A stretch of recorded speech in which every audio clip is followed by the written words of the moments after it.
It's 10:37 on a random Tuesday night, and you're staring at your bank account again. Not because something went wrong. Nothing went wrong.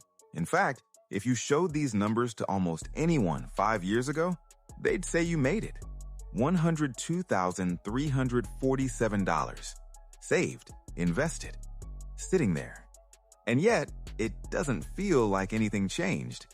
You still hesitate before ordering food. You still think twice before booking a trip.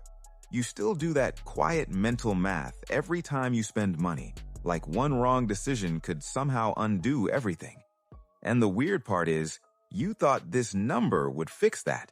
You thought $100,000 was the moment where things finally feel different. But it doesn't.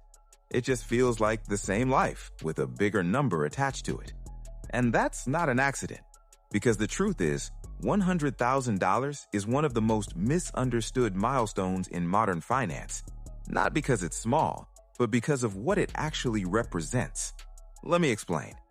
Most people think 100K is a finish line. It's not. It's the moment you finally see the system clearly. Because on paper, 100K sounds like freedom, but in reality, it's still fragile. Take a typical scenario. You've built up $100,000 over years of working, saving, maybe investing a little. Sounds solid, until life starts pulling on it. A medical emergency? Gone. A job loss for 6 to 8 months? Half gone. A house down payment? Most of it disappears overnight. And suddenly that big number starts to feel small. Not because you failed, but because your brain is finally doing something it didn't do before. It's calculating survival. At $1,000 in savings, you're not thinking long-term. At $10,000, you feel a little safer. But at $100,000, now your brain zooms out and asks a different question. Is this enough to actually protect me? And the honest answer is, not really. Let's put real numbers to it. If you have $100,000 invested and earn an average return of 8% per year, 100,000 times 0.08 equals 8,000. That's about $8,000 per year, or roughly $667 per month. That's not freedom. That's not even rent in most cities. So even though you did everything right, your money still isn't strong enough to carry your life, which means your life is still carrying your money. And that's why it feels the same. This is the part nobody explains properly. 100K doesn't change your lifestyle. It changes your trajectory. And those are two very different things. Lifestyle is what you feel today. Trajectory is what happens over time. At 100K, your trajectory starts working, but your lifestyle still depends entirely on your income. So you wake up, go to work, pay bills, think about money, exactly like before, because nothing external changed. Only the invisible system underneath did. Now here's where it gets uncomfortable, because most people hit 100K and make one critical mistake. They relax. Not completely, but just enough. They stop pushing as hard. They upgrade their lifestyle slightly. Better food, slightly nicer things, more convenience. Nothing extreme, just small upgrades. But those small upgrades do something dangerous. They absorb your progress. Instead of your money compounding, your lifestyle expands to match it. And suddenly, you're earning more, saving more, but still feeling stuck. Let me show you the difference.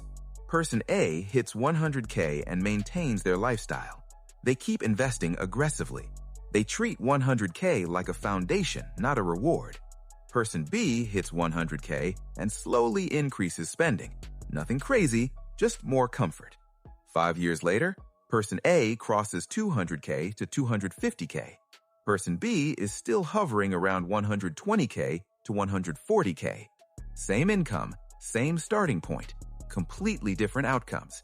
Not because of intelligence, but because one understood what 100K actually is and the other didn't. Because 100K is not where money solves your problems. It's where money starts to have potential. That's it. The real shift doesn't happen at 100K. It happens later, when your money starts generating enough to matter, when your investments can cover real expenses, when your decisions stop being controlled by your next paycheck. That's when life feels different. But here's the part most people miss, and it's the reason 100K feels so frustrating.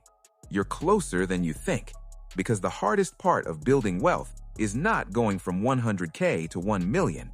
It's going from 0 to 100K. At 0, no momentum, no systems, no habits.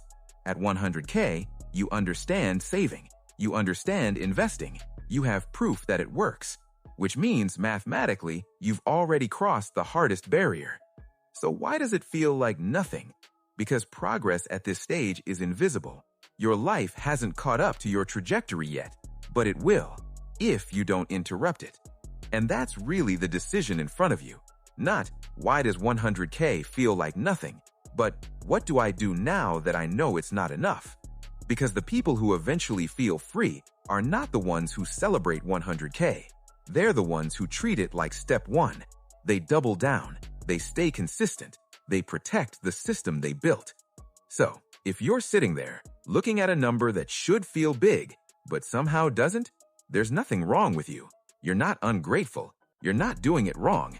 You've just reached the point where money stops being emotional and starts being mathematical. And once you see that, you don't go backward, only forward.